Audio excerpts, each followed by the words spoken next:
Law 18. Do not build fortresses to protect yourself. Isolation is dangerous. Judgment. The world is dangerous and enemies are everywhere. Everyone has to protect themselves.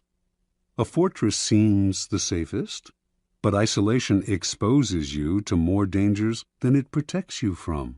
It cuts you off from valuable information. It makes you conspicuous and an easy target. Better to circulate among people, find allies, mingle. You are shielded from your enemies by the crowd. Transgression of the law.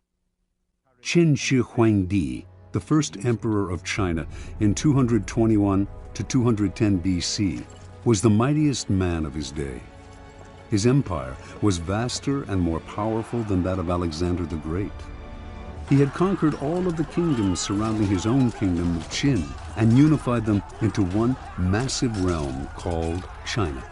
But in the last years of his life, few, if anyone, saw him.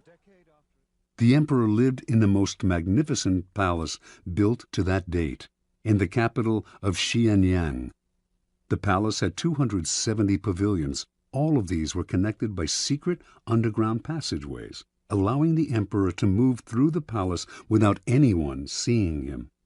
He slept in a different room every night, and anyone who inadvertently laid eyes on him was instantly beheaded. Only a handful of men knew his whereabouts, and if they revealed it to anyone, they too were put to death. The first emperor had grown so terrified of human contact that when he had to leave the palace, he traveled incognito, disguising himself carefully. On one such trip through the provinces, he suddenly died.